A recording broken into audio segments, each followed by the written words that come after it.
People's champ, boy.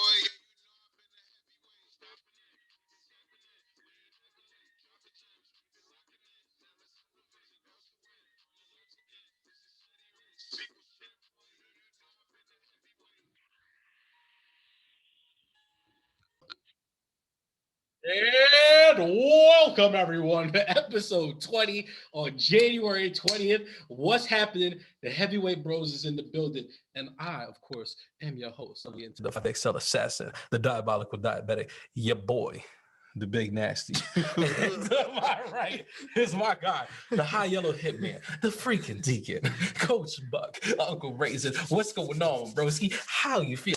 How you doing? What's going on, man? I'm doing good, man. It's been a short week, but a long week. You know what I mean? But it is Friday Eve. Sorry we a day late and $1 short, but we're gonna make sure to get you this content and still get you to that Saturday. You said a short day, but a long week? Yeah. No, I thought I said a short week, but a long week. Oh. I don't know. Either way, you know what I meant. Well, because I was just gonna say they call me a short dude, but a long freak. You already got the sexy voice coming on the intro, man. They're big nasty. Yeah, we're back now at the Jack Off Hour. This is DJ. All right. I'm doing good. How are you doing? I'm doing all right, man. Like I said, yo, keeping COVID at bay. The checks is clear. You know what I'm saying? We potted. Like that's kind of like the best time. I think this man was raised by King Richard the way that man is smacking COVID away, man. Tell the truth. I was not as fortunate. Tell the truth. I lost my last set, 40 love. That's not even a line from King Richard. I just did concussion. Will Smith. Oh no, we're not doing concussion. Any Will Smith is good Will Smith. I got for concussion. 2 Michael Jordans. I got 2. No, my friend. Why did I just turn this to Adam Sandler? Give it the goo. We don't own the rights to that, but Adam, feel free to come on the show and hang out with us. We'll Uncut Gems. So what's going on? We do like a Adam Sandler movie. I feel like we offer people to come on here all the time. We'll be their guest. Adam might be the first one to just be like, "Hey, stumbled upon your video. When you want me to come by?" No, have you ever seen like My Real Father? Like my father looks like Adam Sandler. Have you seen Carlito? Shout out to the I thought you were gonna ask me, have you seen your father? I was gonna be like, not often enough. Like, no, but yeah, he looks like people say that people tell him that he looks like a Puerto Rican Adam Sandler. My life was never easy. All my life been poor, but it really don't matter no more. Yeah, I seen a video the other day where the dude was like, my pops left for milk and that milk was dumb fast. That's right. He's chasing it. I sent you that. Like, did you? Yeah. You're a good man.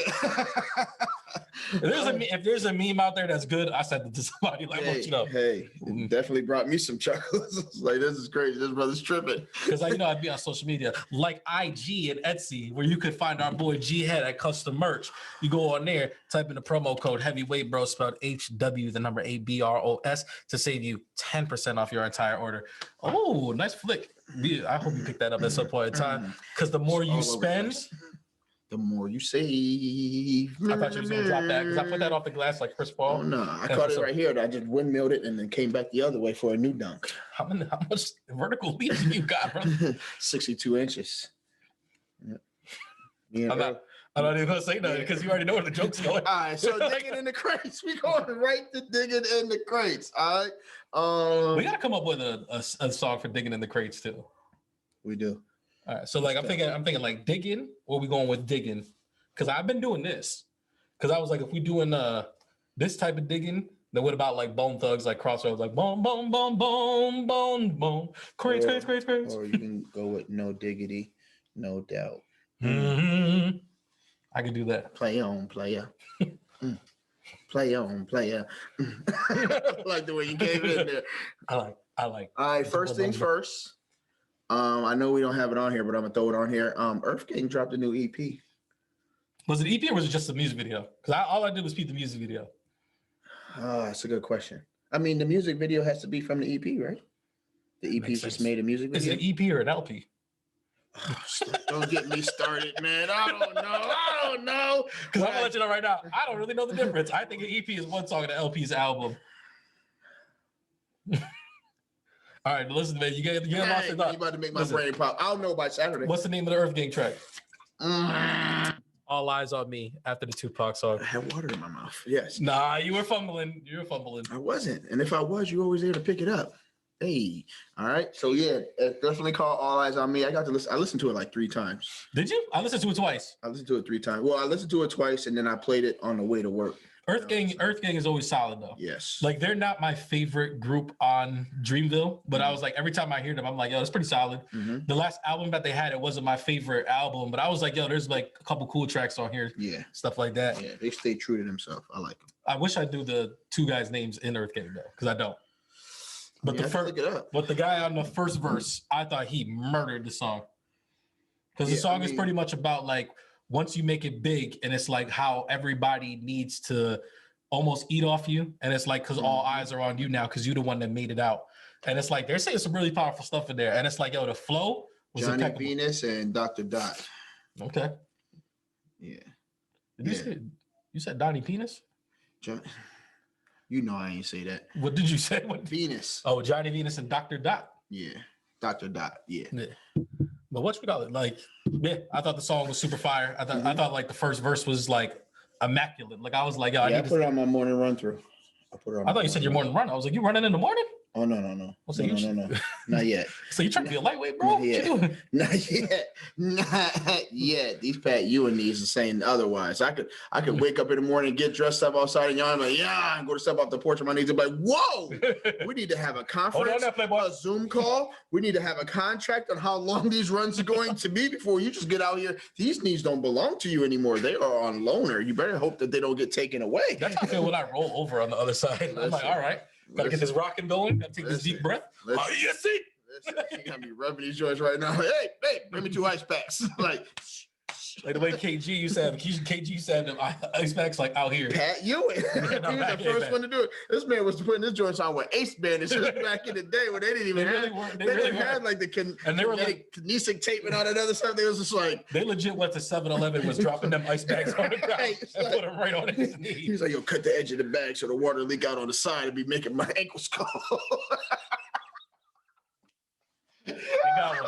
Yo, he got one. Got one. But yeah, shout out to Earthgang. It's pretty dope. I'm definitely gonna listen to it again probably tonight. I think it's definitely in the rotation. Yeah.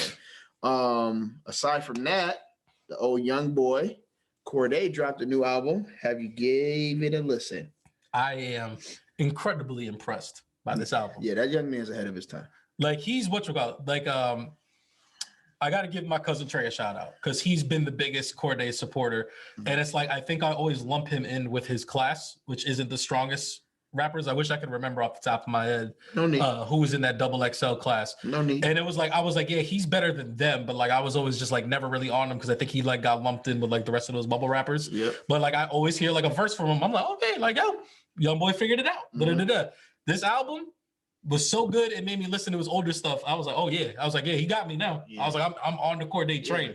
Yeah. I was like, anything negative I've ever said about this brother, I take it back. This joint was fuego. Yeah, he's got, like I said, it's a grown man album. It is. Like he's very, like that's why I say he's ahead of his time, because like for him to be at the age that he's at, like he's seeing things that he's not supposed to see for like another 5-10 years. And I always like when you grow up in the hood, you always see like the little dudes that kind of get it sooner than the other little dudes that they hanging with. They have to grow up faster than everybody else. Right. And I could see that he's clearly where he needs to be. Like he had a song where he was kind of talking about his relationship and it's like, because that brother retired. Yeah. He hopped in with Naomi Osaka and was like, yo, like, he dropped the YBN and everything. I'm all set, right? And I thought he was done, and I was just like, and then glad he came back. Right, and he didn't go feature crazy. He does have some features, but he didn't go feature crazy. And I think he was really selective about the features that he had. So I think he's got like Gunna on one song. Yep. Of course, he's got Eminem on another song. Lil Wayne. He's got Lil Wayne on another song. My favorite song got Her on it. He's got Her on. That's my favorite song. Like I feel like there's 2 people on that song, Her and somebody else. Yeah, but I think like whoever the other person isn't like a bigger name. I think it's someone else on his label. Got you. But yeah, I listened to it front to back. Me too. I've listened to it 4 times front to back already. I pretty much listened to it for this whole week. Twice. And there's still a few songs I want to go back to actually like sit and listen and then rewind it the 10 seconds. And one that he got about his grandma. Yeah. Like it's like Westwood. I wish I could remember, but like it's like Westwood Lanes or something like that. I was like, yo, I think that was what I rolled up to at work this morning. I was like, oof, run that back before I go inside. The first one I listened to was the one where he was talking about like how his life is different because he's with the shorty. Yeah. I mean, you only know this one shorty that he's talking about, man. Like that, they might mess around and be like the next new upcoming power couple if when they figure it out. I talk about waiting to sell out, let me find the Naomi Osaka.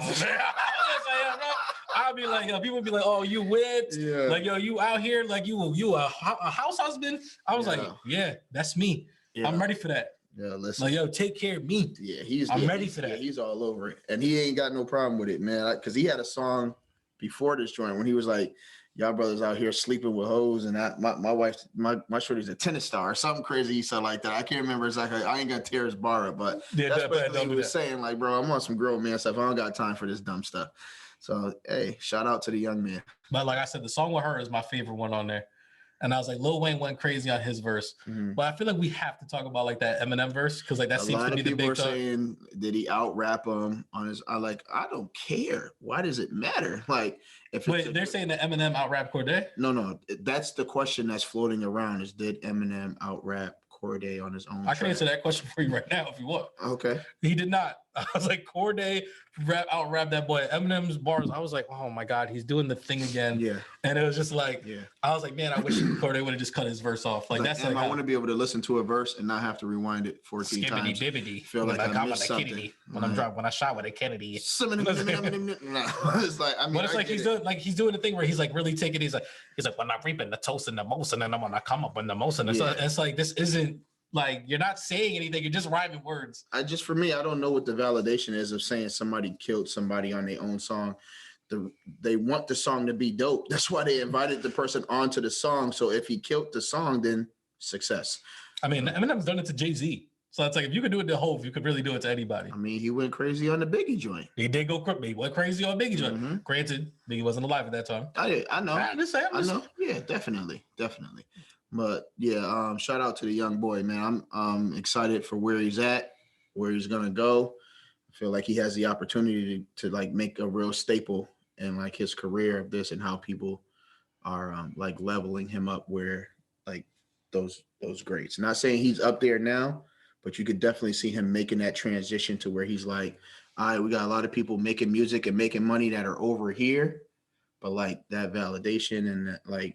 Who's making music? Right. Like I'm leaving this group and I'm kind of progressing to this group. Like if there was a brunch and a dinner, I'm definitely at the brunch with the OG so that I can get home early enough to chill with wifey. Y'all dudes can have that dinner if you want to, where y'all not really eating, you popping bottles and don't nobody want to listen to nobody's music. He was just missing a 21 Savage verse. That's all I needed, though. You needed a 21. You needed either a 21 Savage verse or a Ty Dolla $ign feature. Listen, I mean. Oh yeah. Listen, I was wondering if Cole was gonna pop up on that joint. There's a song where I thought Cole. I was like, oh, is that Cole? And I was like, oh, that's Cordae.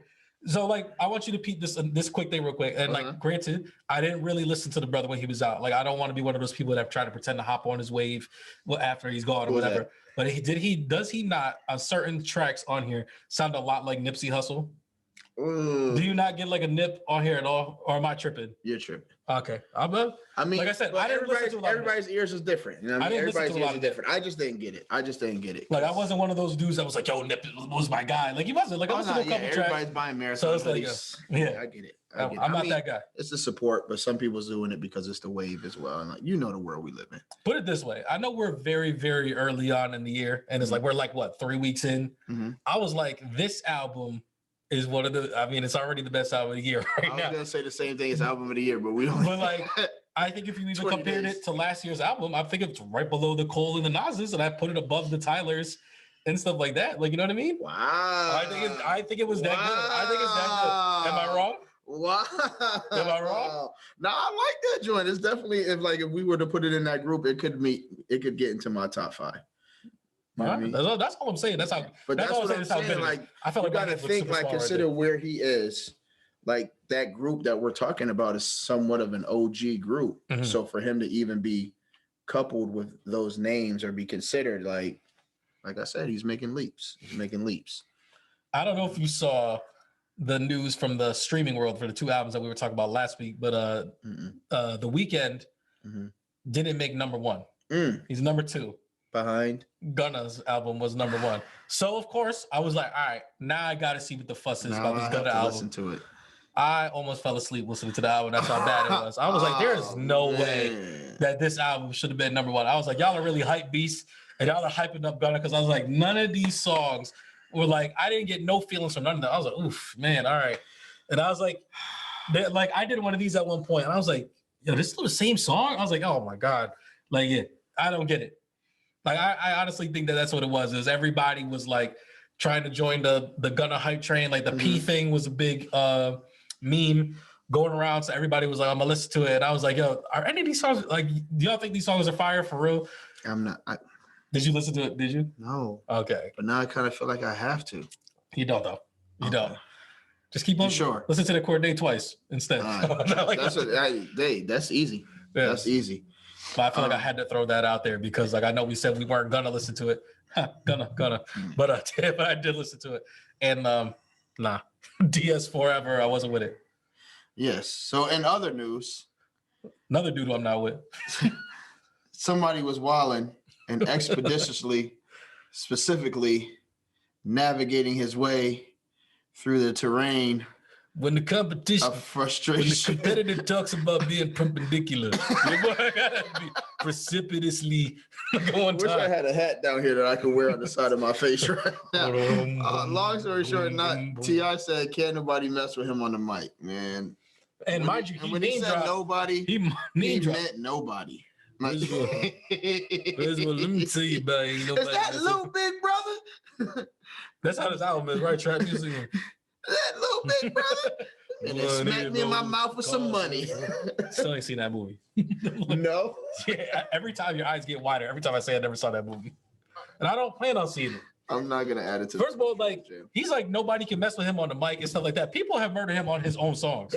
He's been on other songs. And he was on. He made a diss song to Ludacris on Stomp, and Ludacris stomped his ass out in the same song. I know what he's doing, man. He's trying to get a versus. He's trying to get versus, and everybody's like, the more you do this, the more people are gonna be like, nah, you can wait. Yeah, like, nah, I'm all set. Oh my God, like nobody's gonna give it to you, bro. Like, I don't know. Please tell me the names he dropped. He said Jay-Z. Headshot. He said Kanye. Headshot. He said Drake. Headshot. And the other one he said, I wish I could remember, but I'm dropping it right now. I feel like it was another person who's on Swagger Like Us. He was like, yo, like I had the best verse on the song and stuff like that. And I'm like, you did not. Who the hell is that? Who else is it? Is it Rick Ross maybe that I'm thinking of? Headshot. I think he did. I think he dropped Rick Ross as well. I mean, that might be a battle. I don't think it is. See. I mean, that's better than the first 3 or 4 you said, because those are legendary. Those are legendary people. Body bag and a body bag and a body bag. It's crazy. So like when he initially was gonna do the I believe it was Rick Ross is the person that he challenged first. Okay. And like, no, he challenged 50 Cent. And I was like, bro, you are punching way above your weight class. Didn't he say, wasn't it like Busta Rhymes or somebody else after that? No, then it was Rick Ross after that. He was like, well, I could give it to Rick Rose. And Ricky Ross was like, no. And then went and got 2 Chainz instead. and then people were just like, oh, that's so disrespectful. Like you the trap guy, talk to the other trap guy, Jeezy. And Jeezy said, I'm gonna go get Gucci Mane instead. No, that's what he wanted, Gucci Mane. And then Gucci Mane was like, nah, I'm gonna go get Jeezy. Yeah, but that is the verses though. It's Gucci Mane Jeezy. It has to be, right? Yeah. And then like he's just standing out there, like he's still outside the house. He's like, I know somebody wanted this work. And I was like, who you really want is the person that you initially had beef with. And you know you don't want that smoke no more with my man Ludacris. You do not want that smoke. Because I tell you right now, he made Nelly look crazy, and Nelly would give you the smoke. What's that face? I think I'm going T.I. over Luda. You sound crazy. I mean, what's the best T.I. song right now? Bro. You can have whatever you like. Steaks on deck, Patron on nice. We can vibe bottoms all night, baby. You can have whatever you like. That ain't the impression. Comes out with the fancy cars, the women in the caviar. You know who we are. Fanning right now. All over the world. I don't know. I would like to see it. Rubber band, man. Wow, there's the Taliban. Get that shit out of here. Mo, get out the way. Get out the way. Get out the way. You're doing the verses for them. Yeah, what's the big one? He has like the one big song. Oh my goodness. It's not whatever you is it whatever you like? It is. Swagger song. The No One on the Corner Got Swagger Like Us. Mm-hmm. That's his biggest song. No, you said what's one of his big songs? That joint was a big song. I don't know. I would like to see me on the pumping pippy. You don't know me. Throw them bows. Bro, that's all I gotta say, bro. Man, chill out. What is he gonna do when Ludacris comes out and goes, "Give it to me now, give it to me now, give it to me now"? What's what call it? What's T.I. gonna come out with? They're gonna get through 10 songs, and the last 10 songs for each of them. Did you not see the Nelly and Ludacris one? No. Ludacris ate him alive, and like he had a bunch of calls. Nelly was having like technical issues. He was playing some songs in the waiting room that were better than the songs that Nelly was playing out. And that's what you call. That's Pimp Juice right there. He was doing that to Pimp Juice.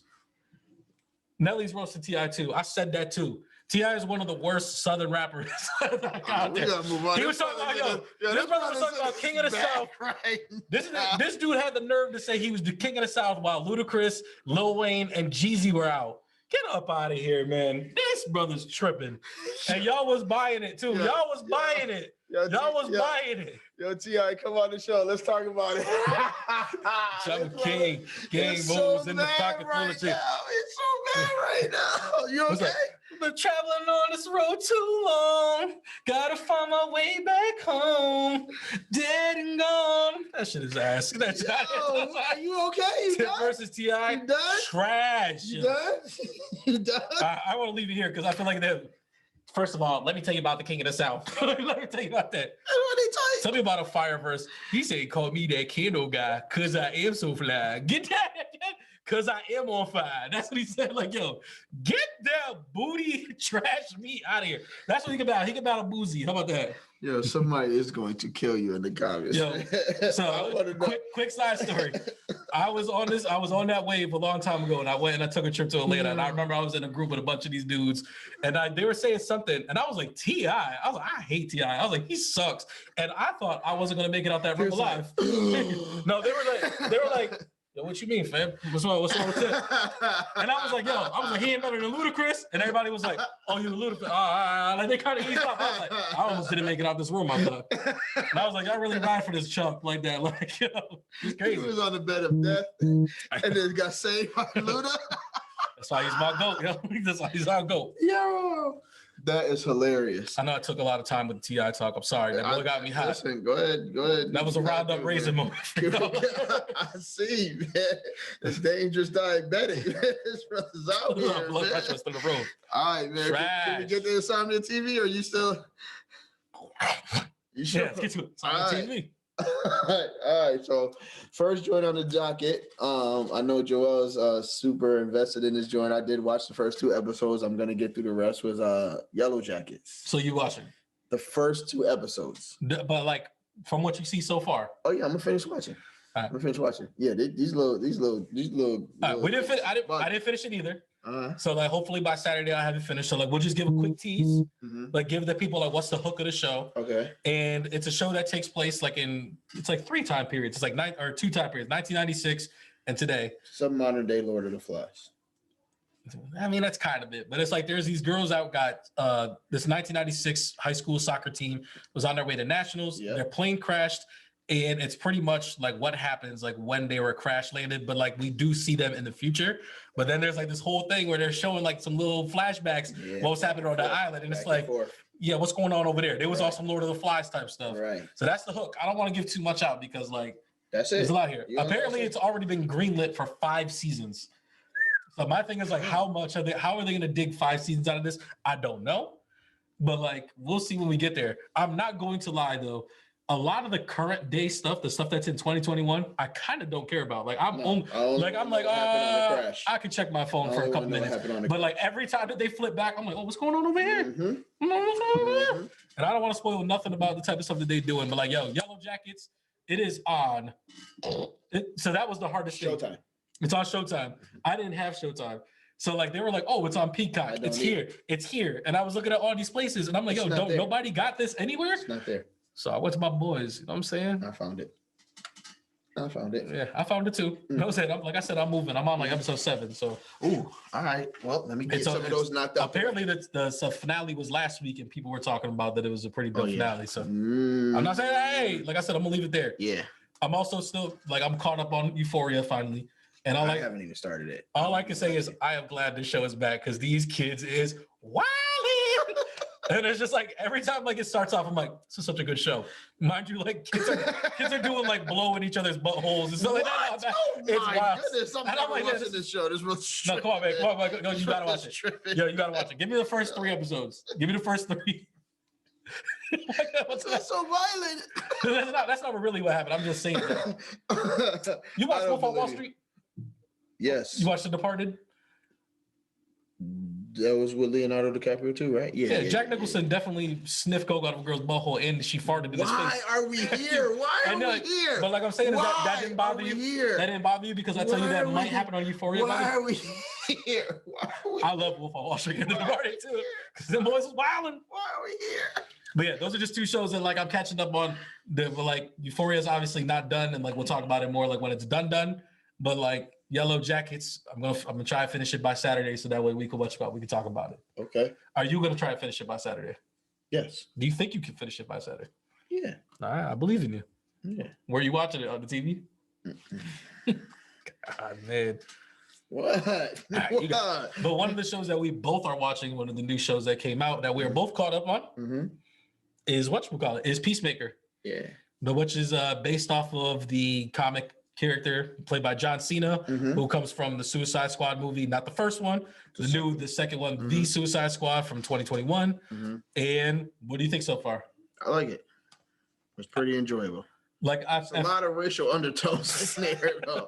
That's a lot of racial. Let me tell you, the T1000 is still really good. It's really good at fundraising. They better find a way to turn that corner, man, or I'm gonna be tight. I'm telling you, I'm gonna be tight. I'm not gonna lie, I kind of enjoy it. Like it's kind of refreshing. I'm gonna be tight. I feel like everybody's like so uneasy about being PC, and the fact that he's so not. Like I'm like, I think the meme you sent me was like his dad is playing his part well, a little too well. Like they're like y'all better get it together, man. Yeah, better get it together, man. I'm telling you. I'm not gonna lie. The first episode, like I was a little bit uneasy. Like I was like, I like this, but I feel like they're kind of forcing it a bit. And then like as soon as the second episode started, I was like, nah, I'm in on this. Yeah, listen. Spoiler alert.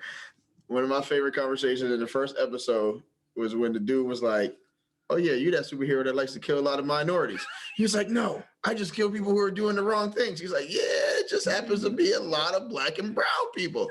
He was like, but they're doing wrong things. He was like, have you ever tried patrolling the white folks? Because you might kill some of them too if you see what they're doing. He was like, what do you need me to do? I need you to kill more white people. He was like, all right, I'm trying to kill more white people. I was like, yo, this is crazy. I think that's like kind of like, it's weird because it's like, I don't not like it, but it bothers me a little bit, like how much dumber he is.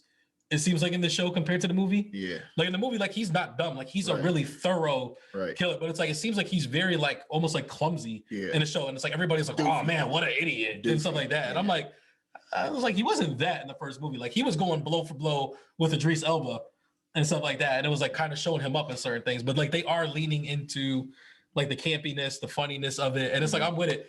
Like, I think my favorite character is the vigilante though.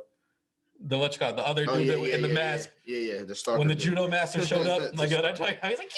The stalker dude. Yeah. Like, I think that's my favorite. And obviously, Adebayo, the black girl.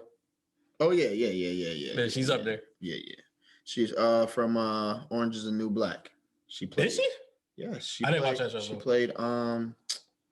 She played. What was her name? I didn't watch the show. I sent it to you. You did, and I was like, "Oh, that sounds nice." I didn't watch that show, so I don't know what you're talking about. It's bothering me. All right, that would be like, "Oh, I played Akaza on Demon Slayer." Remember, I told you about Demon Slayer? Yes, I know, but at least you have the name. She. Oh man, why does the name not come? All right, forget it. But yeah, she's the black girl from Orange is the New Black. I am surprised how much I like Eagly. Like, Eagly be having me dying for no reason. It's so weird. It's just like, All right, the comic relief is there, like through the random ego that's chilling with everybody. Like, And for some reason, like he's not doing anything, but it's hilarious to me. Right. Like when he's in the back. Tasty. Her name's Tasty from Orange is the New Black. I'm sorry. It was bothering me. Her name's Tasty. Okay. Yeah, I'm sorry. Tasty. It was. All right. And lastly on the docket, we got a new trailer for Moon Knight. Marvel's Moon Knight. I'll let you have this one. I mean, you watched the trailer, right? Yes. Oscar Isaac stars as Mark Spector. And he's the father from Dune. Yep. He's also probably more famous for being Poe Dameron in the new Star Wars trilogy. Yep. He's also in Ex Machina. What? The movie Ex Machina. Yo, you got to see that movie. He plays like this like inventor who invents like legit like living AI, and it's like so, bro. Do me a tough favor, check it out. Okay. It's like I love the trailer. It was pretty dope. He was also Apocalypse, the X-Men Apocalypse. Oh, word? Yeah, people always talk about how trash that movie was. Because the movie's awful and he was bad at it, but it's like. Yeah, but I enjoyed the trailer. I thought it was pretty dope. I think they showed a lot more than what they showed in the first trailer. Mm-hmm. And I didn't know what's the old dude? Ethan Hawke. I didn't know Ethan Hawke was in that joint, and I didn't even recognize him at first. No, because he looks crazy. Yeah. Like he looks like Nick Nolte.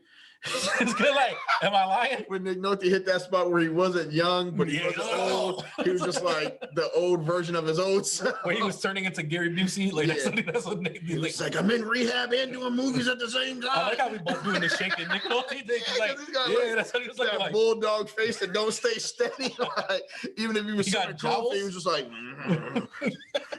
we gotta break the case. But like that's what Ethan Hunt was looking like in this trailer. Yeah. I have no idea who Ethan Hunt is playing in I keep saying Ethan Hunt.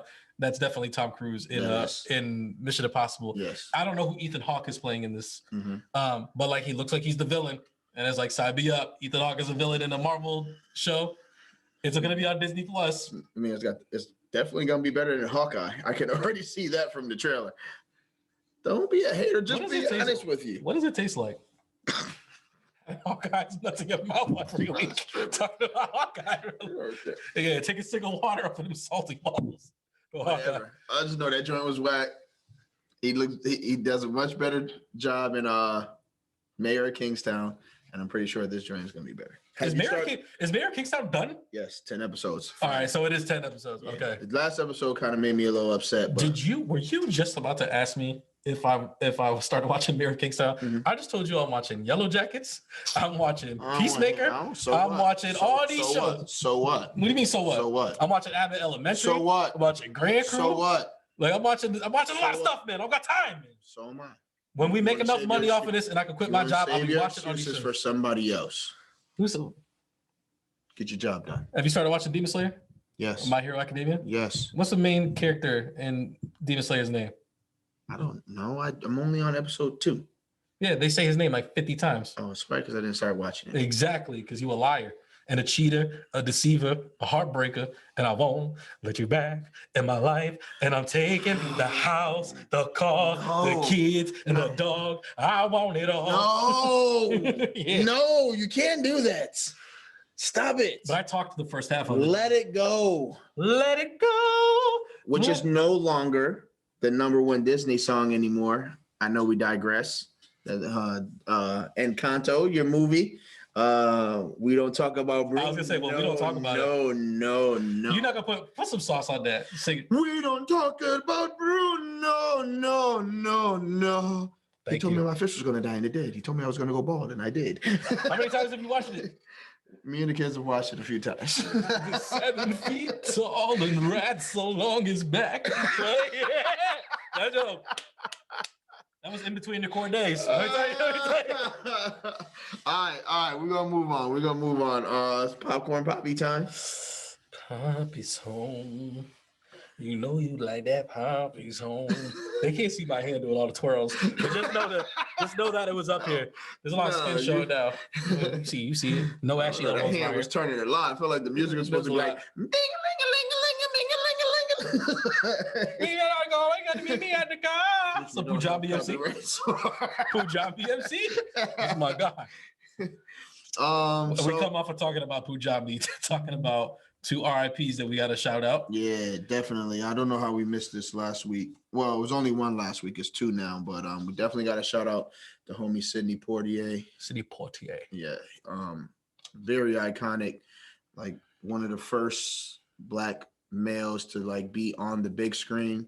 Not only be on the big screen, be a lead actor in a time where that was not happening, and he was not shucking and jiving in the roles that he was taking. Like, I know a one clip that a lot of people were sharing. I was gonna say, I honestly think, like, don't quote me on this, but I think he is the first like African American actor to slap a white man on camera. Probably, because like that's the clip that keeps coming out. Right when a dude tries to slap him real quick and he comes back. Wow, did you see that?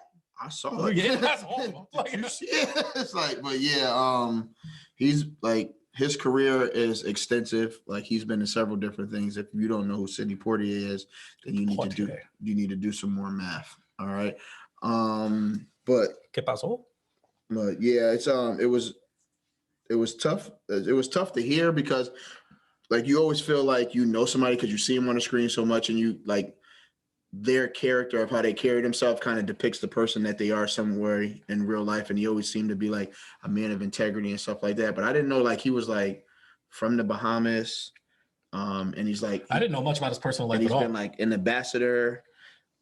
He was almost like 100 years old, bro. He was like 90 something years old. Yeah, he was definitely in his 90s. Yeah. But I think I only knew that because, you know, my father's side of the family is from the Bahamas. So when he passed, it was like a big deal. It was a very big deal. Very big deal. So it's like, shout out to the homie. I had to make sure that we put that out there. I do want to say if there's one word that I think like encompasses him, it's class. Yes. And I think that's probably what he showed like the most, where it's just like he was always like, I chose the word integrity, and they can go hand in hand. I feel like for the most part, I've always saw him in a suit. And like, that's one thing is like, not only does he play like, you know, leading roles, it's like and you said he's not shucking and jiving, like he's not wearing like baggy jeans and like hoodies and stuff like that. Like the man is like dressed to the nines. Right. And every time that I've ever seen dancing around and singing and all that massive stuff. Like, no, he's like, no, very well spoken gentleman. Yes, definitely. So shout out to the man. Also got to give RIP shout out to Max Julian. At first, I did not know who this was. I was like, I don't know who Max Julian is. If you want to shout him out, old school OG. And then you were like, he's been in several different movies, but one of the most prolific ones people known for is he was in the Mac. I was like, Goldie? He said, yeah, and I was like, damn. He is Goldie. He was also co-starring Richard Pryor. One of the most sampled features from or scenes from the movie The Mac is when they're in the pool hall and the guy's like, hey, get over here, woman. And she goes over with Goldie. He's like, hey, man, you know the rules of the game. Yo, woman chose me. I'm censoring this. And we can handle this like some class, or we can get into some gangsterness. And like, you really edited that. And I'm actually proud of like how well you edited that, because there's a lot of obscenities in there. Because like I wouldn't have done this. They kept it all the way real. And that man said, I know the rules of the game. But it's just like, it's that phrase or that conversation or that quote from Goldie in that movie, aka Max Julian. Your chick chose me is like, I hear like all the time. Yeah, it's everywhere. Like, so you could just know the impact of like the culture and how many people may have grown up watching that movie and just see again Black faces on the screen in such a prolific like manner. It's timeless. It's timeless. So shout out to those, man. Appreciate you. All right. And let's talk about some singing pigs. Some singing pigs. Wow, that we had the transitions in the show are wild to me every time. Are crazy. Every time. So I definitely finally got a chance to get the family out to the movies. We all went together, invited the homie Big Nasty out with us too. And I was like, y'all going to see Sing 2? We all took up a whole row and went to go see Sing 2. Enjoyed myself. It was fire. I'm not even fantastic. I can't even front, man. I kind of looked down at my 7-year-old to see, like, man, is he as excited as I am? I feel like we were more jamming than your kids were. Then all of a sudden, like, I brought my my second oldest. You know, he's the cool one. He's in high school, freshman, plays sports, so he's kind of like got his feet up. But then you see him get to that point where he gets comfortable and he gets a little chuckle, like, That was funny. Yeah, you can't hold it in anymore. That was pretty good. The little 7-year-old brother sitting next to him, like, did you see that? He's like, yeah, I saw it. It's like, yeah, you guys are having a great time. So it was just like, I gotta say, I don't think anybody was more tickled in the movie than you, though. Yo, listen, Mrs. Cromley, and Gunter, you know, what had you on the floor, bro? Like I was like, this is a movie. I love little subtle comedy that really gets like to the point, and they were just like the little small thing. It's the small things for me. But anytime Gunter, look at that's all they had to do. This brother was out there like, oh, I think we can do this, and then like, yo, this brother was dying every time. Yo, Crawley with the eye. With the eye was like, he's crazy. Like you're not like yeah. When everything was in her eye except for the eye, it's like, what is going on right now? But yeah, I think they did a really good job with it. I think it was entertaining for both adults and for kids. And it was definitely something that we could share as a family. It was a good time. The movie was like 2 hours long.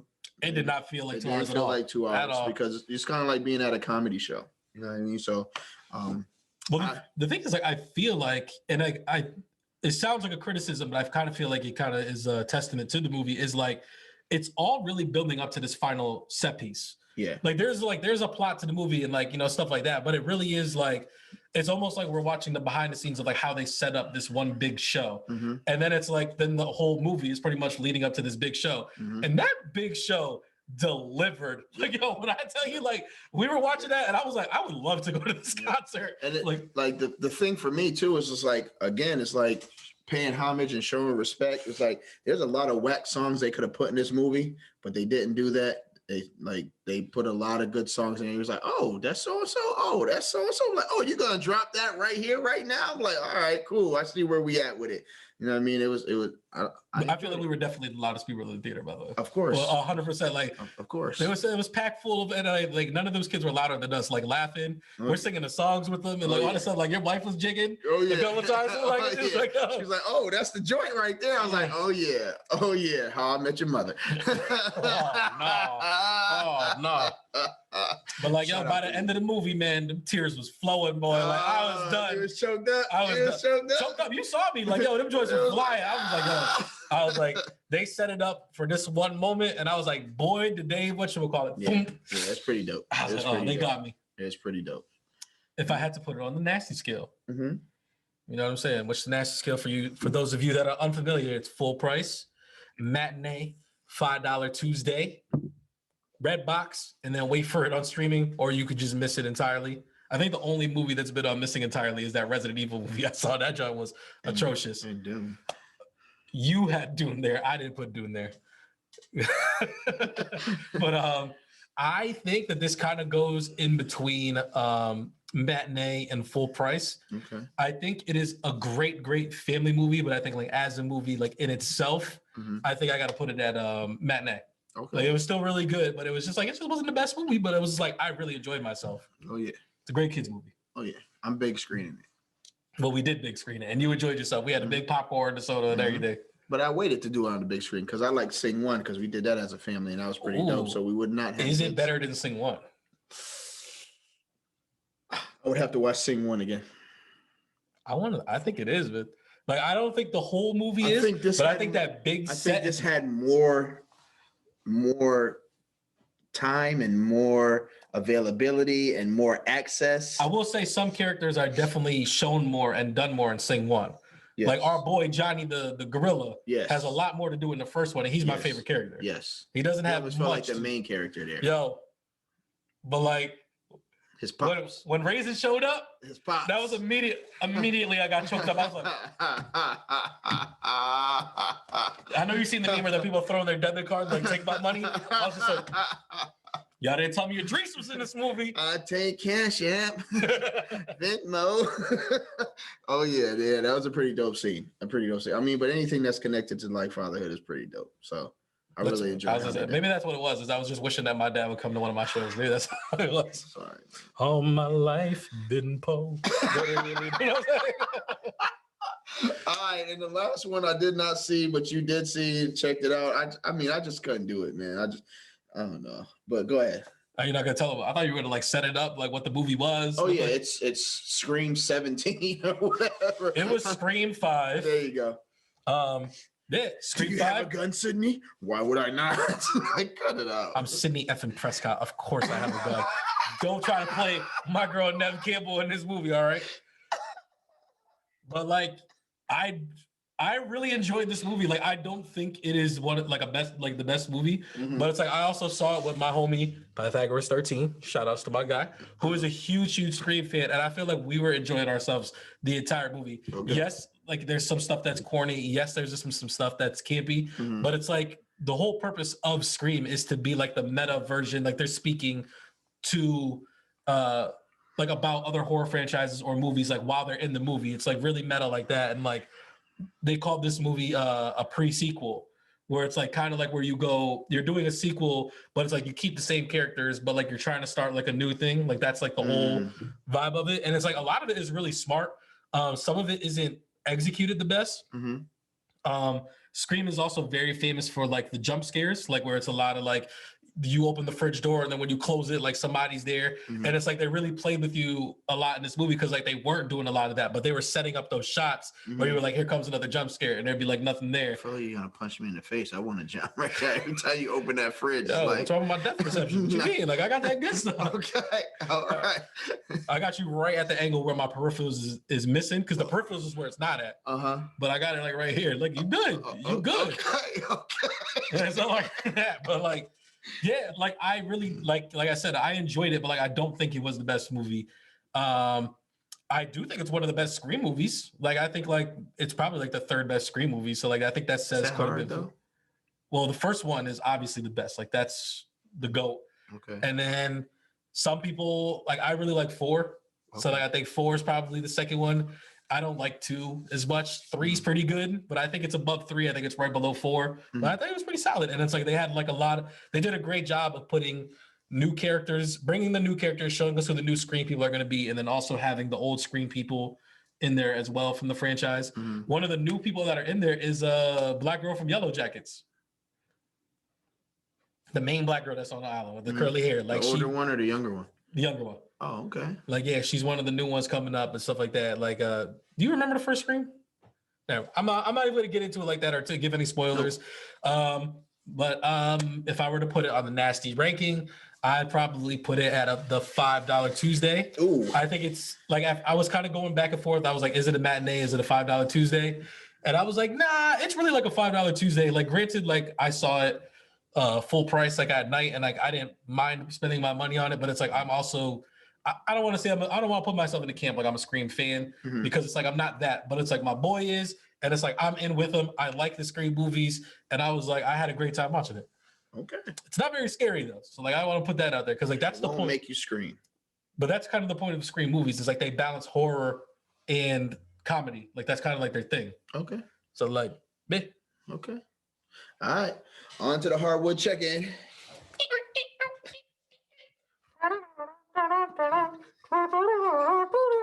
I love it.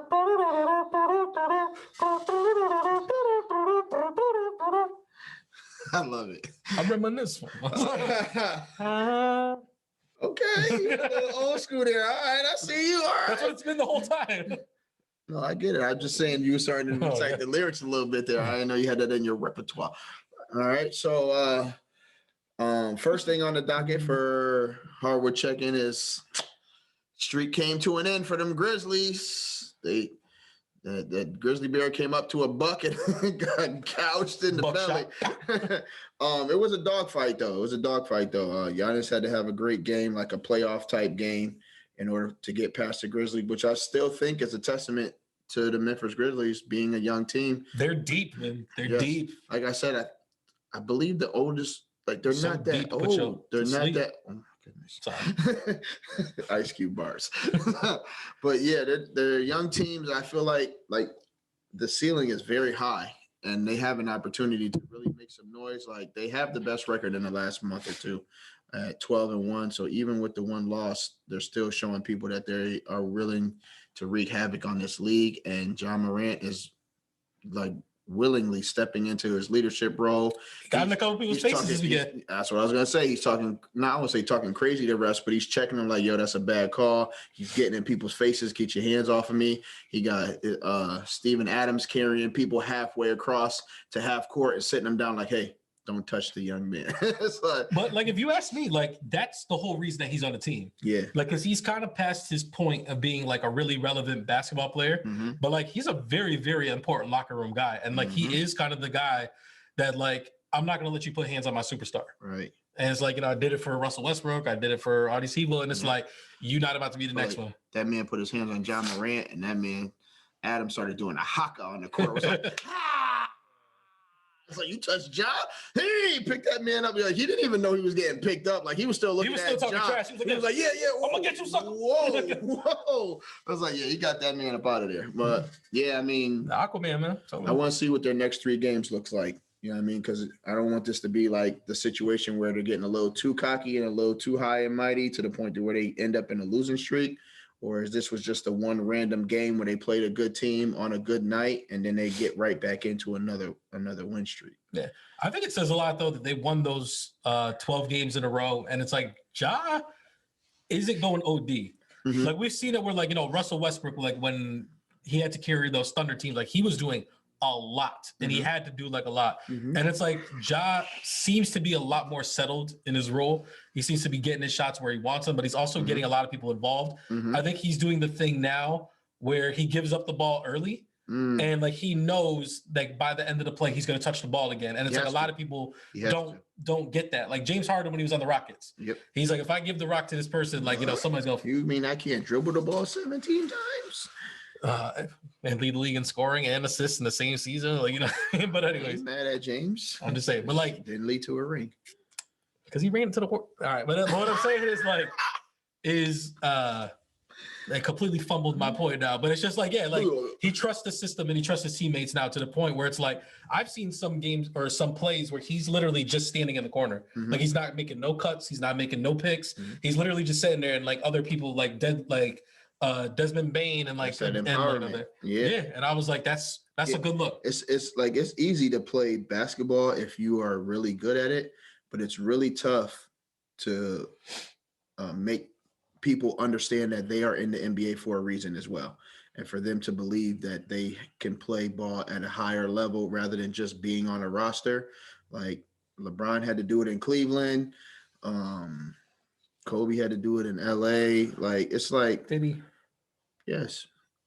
You know what I mean? So it's just like Jordan, we say Jordan had to do it with the Bulls, you know what I mean? So like sometimes you look at some rosters and you be like, this is a nice roster, but really how many people on here can you really say is about to go somewhere and be the guy, right? So it's just like there's a lot of guys on that Memphis team where Ja is just like, all right, listen, in order for me to be successful, we all got to be successful. Like I said the other night, like you got dudes that ain't even supposed to be shooting threes, pulling them joints, and Ja's like, yes, pull that joint. It's like, how many slaps did you just do right there? It was just one, but it's like, yeah, watch yourself. That's quite a ripple. It's an extra clip. You know what I mean, it was a little. Sound effect game is wild right now. I could have like blah, blah, blah, blah. But yeah, that's it for kind of like the Memphis thing. My boys apparently offered a trade for the much maligned Ben Simmons. And I got to say, I was not happy to hear what the offer was. Apparently they offered them. Neither was the Sixers. Apparently they offered Jeremy Grant, Sadiq Bey, Kelly Olynyk, and a first rounder. And the 76ers said, no. You want some of this too, old man? Nope. That was good. That was a great pull. That was a great pull. No. Get over here messing with these good folks. But like what better offers are they gonna get from Ben Simmons? Like keep it a stack. Like Jeremy Grant is whatchamacallit. He was an all-star last year. He's one of the 15 best power forwards in the league. Okay. Sadiq Bey is a young starting small forward who's really been coming into his own. He's averaging like 15 points per game. Okay. Kelly Olynyk's butt cheeks, but he's whatchamacallit. He's the he's the cap. He's the cap that they need because he's on an expired contract. And then a first round pick from a team that's Detroit, who's gonna be one of the 5 worst teams in the league. So like, what? Why not? I'm saying no. What are you thinking that you're getting for Ben Simmons? I think that's the real thing. Is like, what do you think you're getting?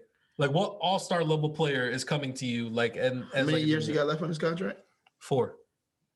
I don't have to rush. You take all the time I need to make this trade, but I'm not about to just take. Do you think his trade value gets better the more he doesn't play? Yes. Okay. I didn't see it that way, but because all they can go off of what is already done. Yeah, so if he had one of the worst. If he goes out there and play, he had the worst season in a time where he's on a team where he's frustrated and doesn't want to be anymore. But if you look at the seasons before that, it's better than him doing like a James Harden and going out there fat and sloppy and missing mad shots, and then they're like, "Oh yeah, we're not giving you much for him." Like I think the less he plays, the more it plays into the Sixers' hands because they don't have to worry about him getting attitudes or getting kicked out of games or playing terrible to the point to where somebody can say, "Look, this guy looks terrible. I'm not giving you nothing for him." So all they can go off of is what he's done before that, and aside from the last year, everything else has pretty much been a success, which gives them the opportunity to say, we want more. Especially considering he hasn't been playing, so he just has to work out, get in rhythm.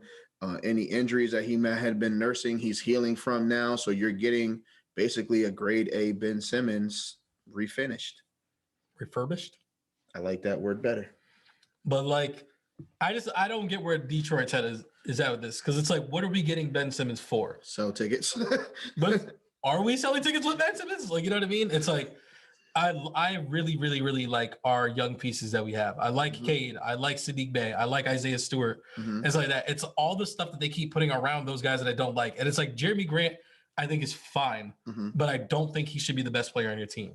That to me, like that's a problem. Like the fact that like we let Christian Wood go and then got Jeremy Grant and paid him the same exact amount of money that Christian Wood got didn't make a lot of sense to me when Christian Wood was almost an all-star for us. That makes no sense. And then it's like we keep getting like these Kelly Olynyk's and these Plumlees, and then we trade them away anyways. And like I don't understand what Kelly Olynyk's even doing on this team at all. Anyways, getting a check. But speaking of trades, and especially for Ben Simmons, and it's like we heard about him in the Atlanta Hawks, the LA Lakers. Apparently, like some of their documents got leaked, or maybe somebody was opening their mouth. But like some of their trade targets came up, and these are some of the names. You got Ben Simmons. Okay. Miles Turner, Jeremy Grant, and Harrison Barnes.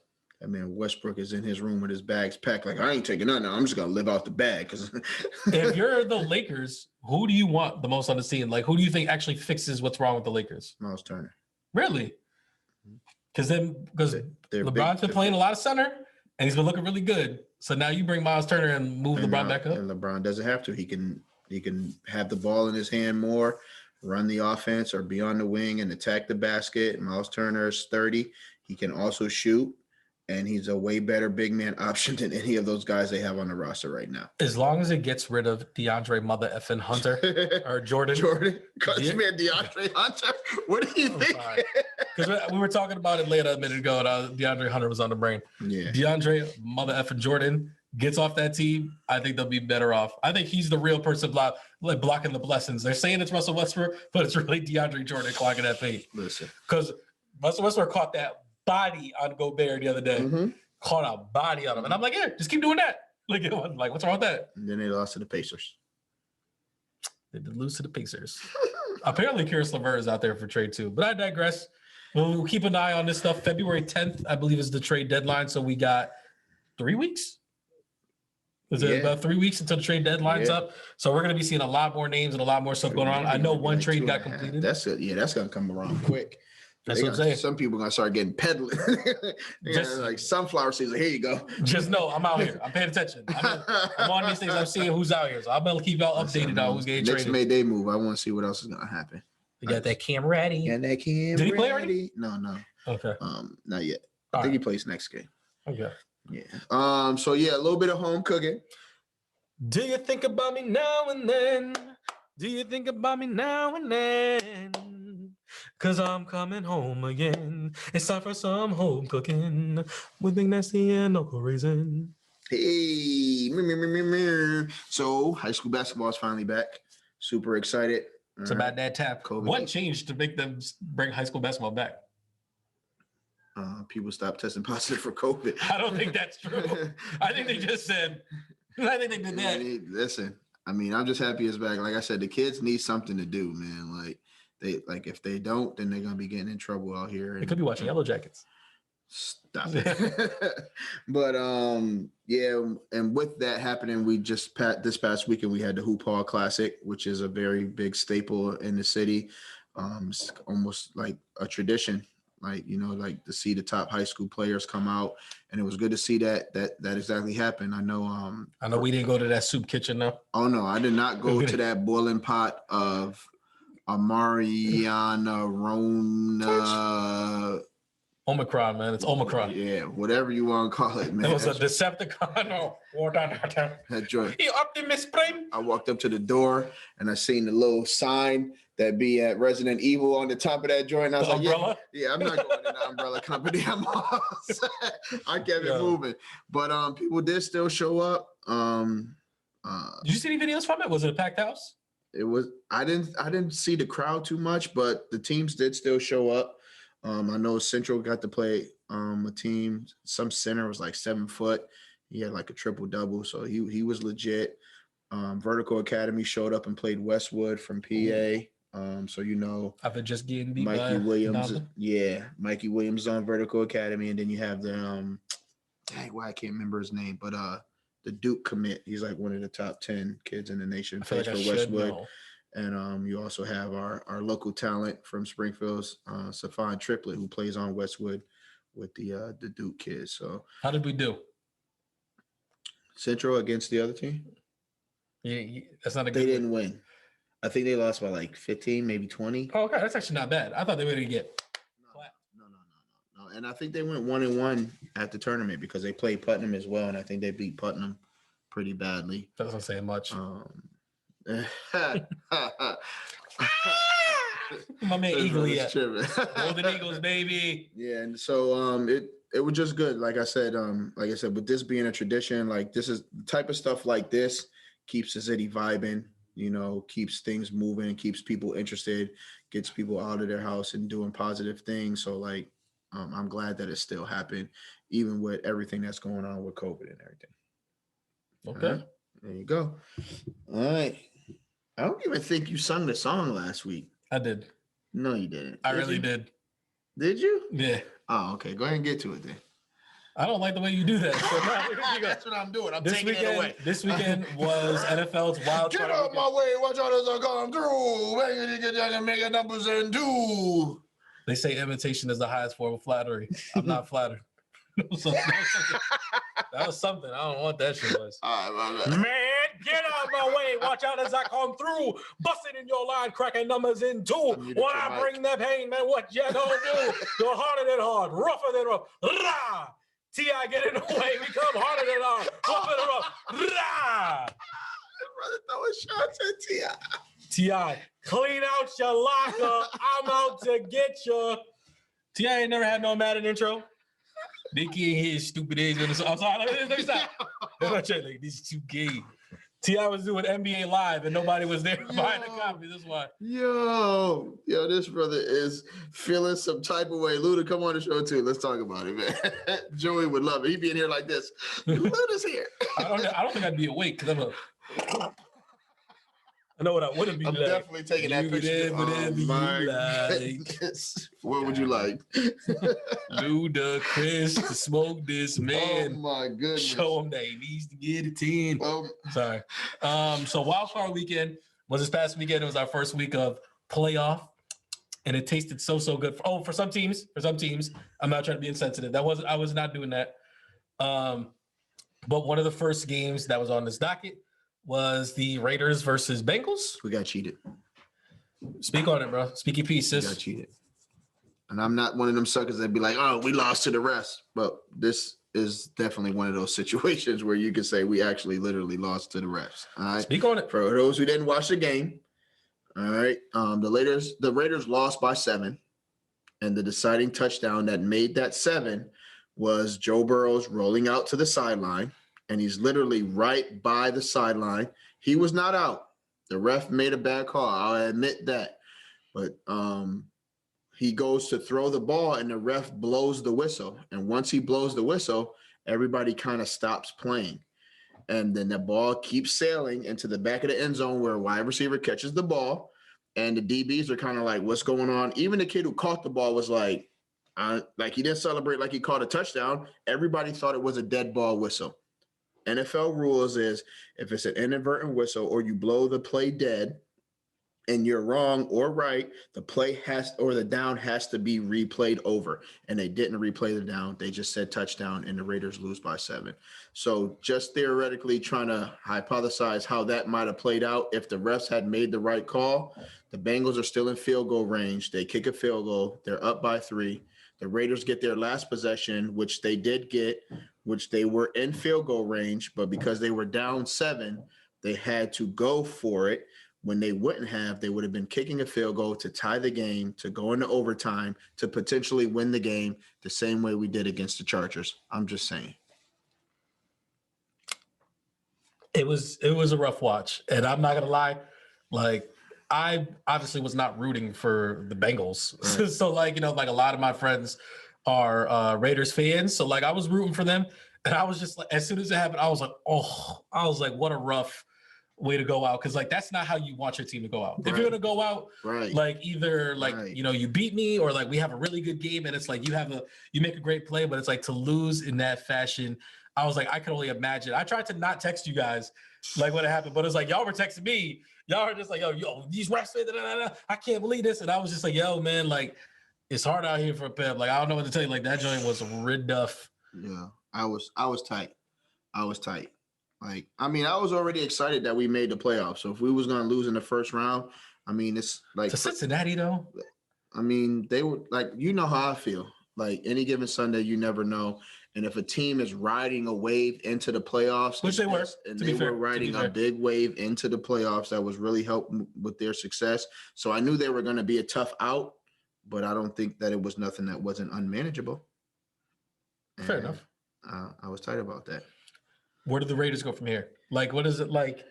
Was this a successful season? Yes. Okay. Do we keep what is it? Rich, how do you say his name? The coach, Rich Begunya? So currently what is happening is because the GM Mike Mayock has already been fired. Yep. Who is boys with the interim head coach. So it's looking like they're going to get him up out of there. If not, he's going to have to settle for a coordinator's position. I think the young boy, the son, Mark Davis okay, has already been verbal about saying that he wants Jim Harbaugh. And I don't know how I feel about that. Is it just because he's a Michigan guy or because that's the only reason?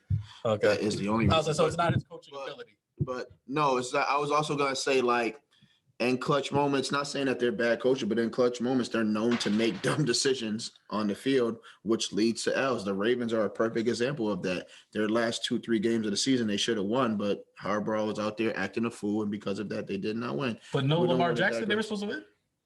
Those are the games you're supposed to make sure to win. If you can win without your starting QB and you're in a position to do so, then do so. Don't be going for it on fourth down or passing up field goals that would have potentially won you the game. That's on the coaching. But aside from that, I know there are a couple wide receivers that were vocal about wanting to play with Derek Carr. I don't know how excited I am about that because I'm pretty sure with Mike Mayock gone and if the head coach is gone, then they're probably going to take Derek Carr and ship him out. I know they're looking at Russell Wilson, Deshaun Watson is always out there. Watson.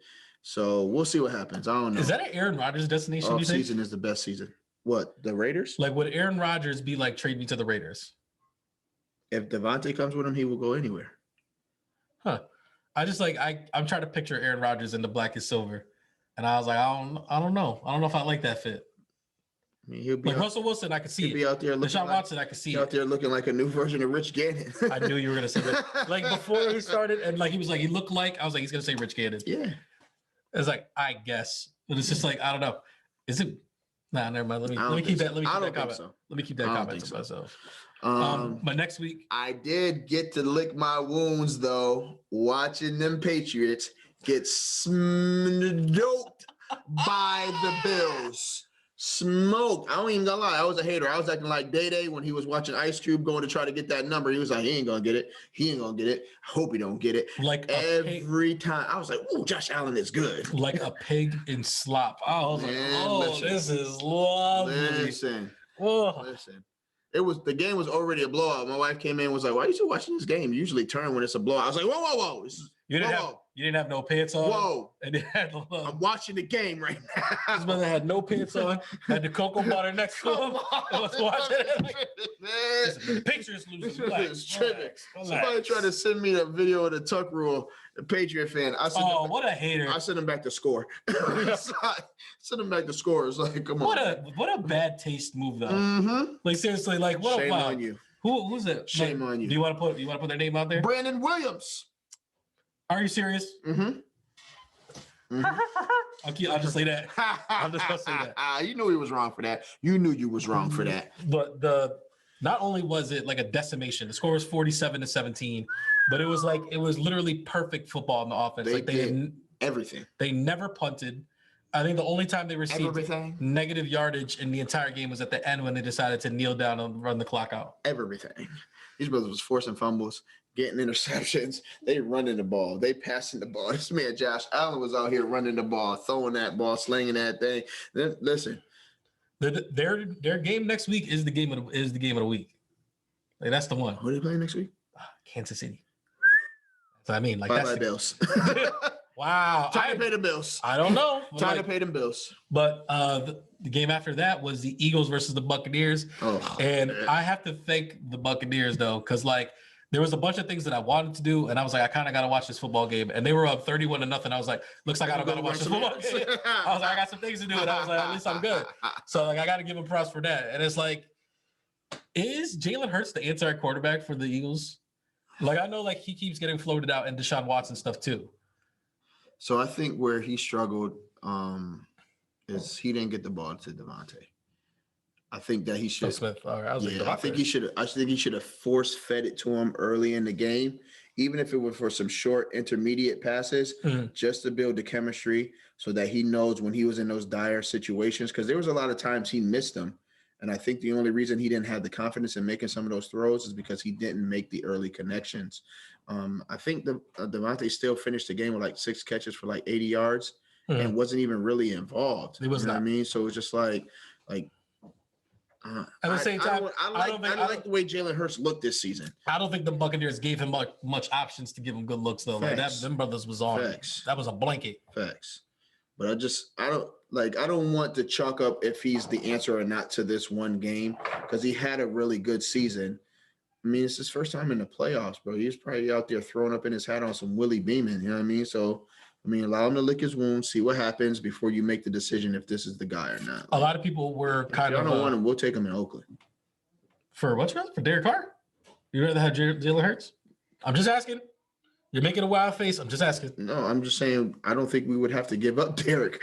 We could still get Jalen. If they were giving you Jalen Hurts and some picks for Derek Carr. Yes. As soon as you said and some picks, yes. Yes, because ain't nobody else about to give us and some picks. We're going to have to give up some picks. So, yes, I would definitely take that. All right. Well, the other game that ended up being the best game of the whole weekend, and it was just like it played out exactly the way it needed to play out, was the 49ers versus the Cowboys. That's my win, punk. And like, boy, oh boy, did this game deliver. Man. Everything up to the point of punting a ball into the big screen just to say we got to mess up your little sky cam too. Oh my goodness. Yeah. Level of disrespect was through the roof. I liked it. Oh, what? Are you kidding me? I ate that joint up. I was like, this is. The one thing I'm scared of is because I'm really big on Dak Prescott. I like Dak, but I mean, he might be playing his way out of a job. That was a double bad quarterback game because Jimmy Garoppolo was not good either, and Dak Prescott was not good. They were just like competing to see who was going to be the worst. Because you know what happened is that boy Debo. That man went up to that man Debo and was like, "Yo, just give me the ball, all right? Just give me the ball." I think I heard him say, "I'm not playing with you. I'm not Yeah. Give me the ball." He was like, man, hit him with that Willie Beeman. He was like, "Coach said call this play." He's like, "No, you need to get on my page or you need to shut up." And I'm glad he shut up because that's how they got that done. Right. That man said, I will run the ball. I will pass the ball. I will catch the ball. I will even fill up the Gatorade coolers if you need to. But I feel like we're reference from now. What'd you say? What's that a reference from? I'm not gonna lie, I missed your quote because I was waiting for you to stop talking so I can get the thing out. Wow. I'm sorry. I'm sorry. It's okay. But like, so like, I feel like we kind of have to talk about though, like, of the final play and like the reason why. It's not the reason why the Dallas Cowboys lost the game, but it's the reason why they lost this game. And I feel like you could explain it like a little bit better about like what happened towards the end of that game. So when you first of all, if you don't have any timeouts, you are not scrambling the ball to the middle of the field. I believe the common phrase is like if it's under 18 seconds and they had 14 seconds and it's like, and even if you do, just get the first down and go down immediately so you have enough time to clock the ball. Dak was running as if he had an opening and then realized he didn't and tried to save the game by going down. So the rule of thumb is when you clock the ball before play happens, the referee has to touch the ball. So what Dak did that was wrong, and you've seen other players do it several times. As soon as they get down, they immediately throw the ball to the ref so the ref can come in and spot the ball. That's the ref touching the ball, and then you can immediately get on the ball, clock it, run a play, whatever you want to do. No, Dak got up, whipped the ball like he was at a semi-pro game, and then went to try to snap that joint, and the ref had to fight through him and the O-lineman to touch the ball, which blew off the last second, which really wouldn't have mattered because he would have clocked the ball with no time left anyway, or had to just run a play. The big issue was that this man scrambled with the ball and killed the time. Bottom line, worst case scenario is like, bro, just throw the ball away so that you still have the time. Like, that's the better option, not to scramble. Like, all you did was pad your stats before this L. So, like, that's the big reason why they lost. But, like, I feel like they didn't listen to the heavyweight bros when we was telling them, got to feed the man Zeke. And Dak is out there having a wild game. Thank you. This seems like the perfect time to be like, hey, let's slow this thing down. And stuff like that. And they did not do that. And I think a lot of that has to fall on Mike McCarthy. Of course. And the thing is with Dallas out here firing Brian Flores and all these dudes is out here jacking Rick everywhere they go and keeping their job. Please don't let Brian Flores go to the Cowboys. Please. He's not. He's going to the Raiders. I have no problem with him going to the Raiders. I do not want him in Dallas. They're just going to try to make him a coordinator, which is whack. Oh my God. That'd be disrespectful. I don't think he would do that though, man. He's not about to backtrack. Yeah, that was it for that game. There were other games. One was a little bit more exciting than the other. One of them was the Steelers versus the Chiefs, where the Chiefs won 40. The Chiefs won 42-21. This was another game where it's like for a minute you're like, yo, like, is Pittsburgh actually showing up to this game? Because it was like 7-7 for like 2.5 quarters, and then the Chiefs were just like, hey, you guys ready to start scoring? Hey. Yeah, as soon as they said it, the music came in and was like, you were here, now you're gone. Didn't even get to say so long. Bye, Ben. Love me here. Oh, this is a T.I. song, too, if you didn't know. I was just saying, I don't know what this song is. I'm waiting for you to get to the hook. I'm sending it to you. We did it big. Big Ben. It's okay, gone. Got you. Bye. Are you done singing? Is that it? I thought you were going to keep going. Yeah, no, Big Ben's done. I'm done. Yeah, it wasn't the best curtain call on a career. Nope. To say the least, because like he did not look very well in this game. It's one of the reasons why they were down. Never seen Will Ferrell try to fight back tears so much in my life. So he was like, I need some more eye paint. But this game was crazy because tight end caught a touchdown. Running back ran for a touchdown. Lineman caught a touchdown, didn't he? Lineman caught a touchdown. Wide receiver caught a touchdown. Tight end threw for a touchdown. Yep. And I believe the running back also threw for a touchdown. And it's like them brothers was out there having backyard football. that boy Andy Reid was over there just like, fuck it. Like, I feel like he chewed some gum and like he threw it at the board. He's like, I'm gonna have Kelsey throw to Gore. Sounds good. And just kept moving. Try to bounce it off the ref's head, catch the ball, and then throw a touchdown. They was playing NFL Street out there. It was like, that's what was happening. It was a wild game. Yeah, and then the next game was also lessons being taught. It's like, The Arizona Cardinals versus the LA Rams. The Rams wound up walking out of there with a 34-11 victory. It was Scored not on pretty. Defense. It was not pretty. I don't have anything to say. I don't have anything to say. That man Kyler was running for his life the entire game. And that wasn't his fault, man. Like, I mean, this is his first playoff game, but I don't think it came down to his nerve. That's his first one. It was his first play. He didn't play playoffs last year? Second one. Okay, I was like, dang. I was like, yo. He did make some bad decisions with the ball, but it was kind of like he was left without an option. Like, that old line was, like, I don't know if they were scared of the guys who were in frront of them because they should have been. They should have been. But, like, they were just like, it's like, hey, listen, you looking for Kyler? He right over there, fam, man. Go ahead, man. Go ahead and check him out. He said he wanted to talk to you anyway. That man, Kyler. I know I owed you $10. Right. It was like that man. He never had a chance where he could just drop back and be like, all right, survey the field. Go through my progressions. Yeah. No, it was always running for his life. Even on some plays, he ran for his life when he didn't have to, just because it's like, you got PTSD now? Right. Like, I walked in this dark room and got smacked. And I walked in this dark room and got smacked. I'm turning the light on now. I don't even want to go. Matter of fact, I'm not even going in that room no more. It's like it was, bro. It's just like it was. It was nothing. I mean, his number one option is like AJ Green. So it's like, what is he really gonna do? No D Hop, like you said last week. It was bad. It was a. But I also feel like they should have ran the ball a little more rather than just making Kyler try to keep dropping back and make these dimes when the pressure's not there. Like, if the D line's pinning their ears back, then make them humble by running that ball a little bit and see what happens, and then start. But Chase Edmonds. Like, that's what they're gonna do. Like, Connor was having a good season.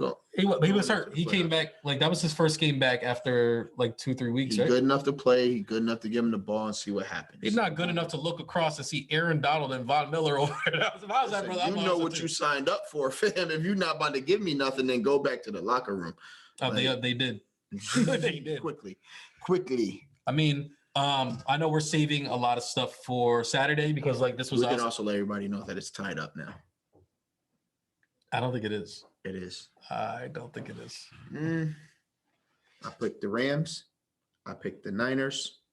I picked the Chiefs. And I picked the Bengals. Yeah, but I'm not saying that you didn't win this week. Like, you definitely won. I just don't think our score is tied. I think I still have one up on. It was 6-5 last week. Now it's 6-6 this week. Ooh. It's recorded. Ooh. You do know it's recorded, right? Yeah, but like, we also have the document we can always go back to, and I'm pretty sure I'm up. I will play the video on the video right now. So are you telling me that if we go to the document clearly shows that, like, I'm up, you're going to be like, no, never changed it on the document. I'm not talking about that document. I'm talking about this document that you never clicked, the Google Doc that has the whole thing. Yes. All right.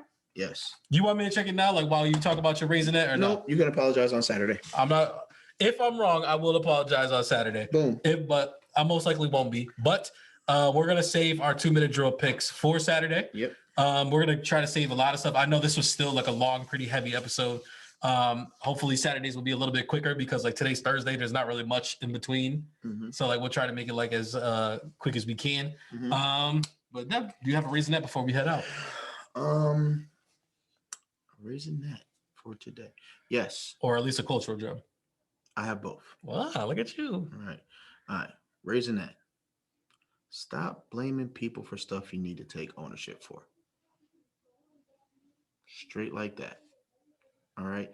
You can always say it's somebody's fault that something happened.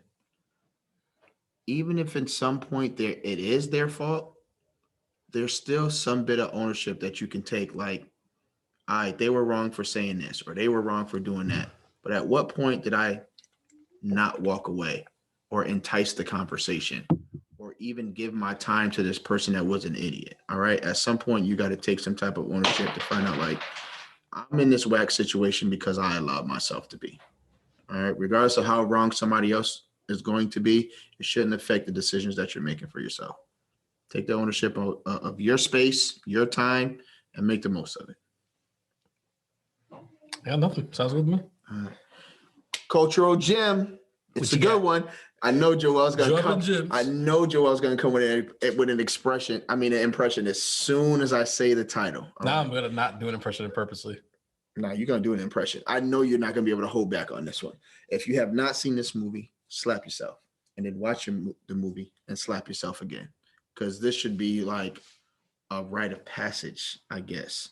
But this one stars Morgan Freeman as a school teacher, principal, going to change a school that everybody turned their back on, and they end up getting it out the mud to becoming so successful that people don't even recognize this school anymore.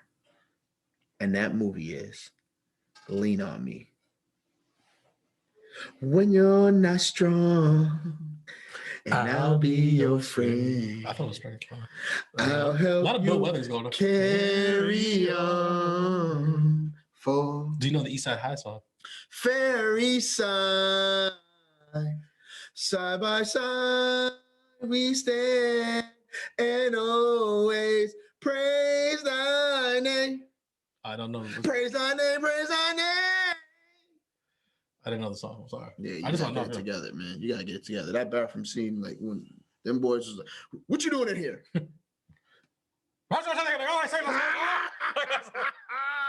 He's like, This won't crack, don't you say? You're gonna kill yourself. Then jump off. If you're gonna kill yourself, do it expeditiously. "Don't do it slow, do it expeditiously." He's like, "You're lying to me, Sam. You're lying." I told us in the building. Look, put the chains on the doors, Mr. Sam. Yeah, so definitely. They used to call me Crazy Joe, but now they call me Batman. They call me Batman. Is this Morgan Freeman? Like, Morgan Freeman has an illustrious career. Is this Morgan Freeman's best movie? Ooh, And like, it's top 5. it's up there at least. It's in the discussion. It's top 5. Okay, because he's the lead in this one. Like, Morgan Freeman's not a. I feel like not a lead in a lot of movies. It's top 5. Top 5. It's better than Bruce Almighty when he plays God. When you ask for patience, God doesn't give you patience. He gives you opportunities to be patient. Is it better than Shawshank? Yeah, Shawshank wasn't him. Andy Dubois. Yeah, man. What do you mean? All right, go ahead. He was a narrator, man. He's the best narrator ever, man. I would say Red in that movie doesn't have a part to play. He's the whole end of the movie for the most part. Yeah, I guess so. But I'm going Lean on Me over Shawshank. But yeah, check out Lean on Me. Where can they see that? Ooh. This man fumbled the bag.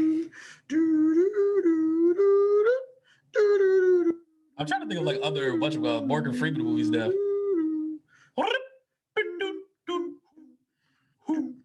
Boom, boom. Is on HBO Max. Okay. You can watch it on YouTube for $4. You can watch it on Amazon Prime if you have a membership.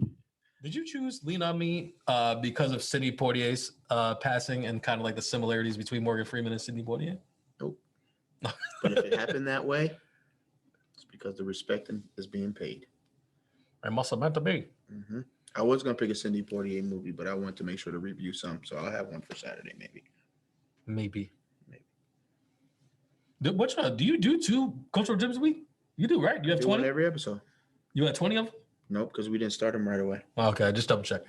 Mm-hmm. We up to 12 though. All right. Any closing thoughts? No, you got a nasty nugget? I don't. I think you kind of hit it on the head, and I know we're going like a little bit long as it is. So like, I'm all set. I am. Until we see you again, me, you, and my friend will ride to the end. I thought you were quoting my friend Martin. All right, I don't want to stop laughing. I feel like all the video cues that like pop up on YouTube is me with my teeth and mouth hanging out.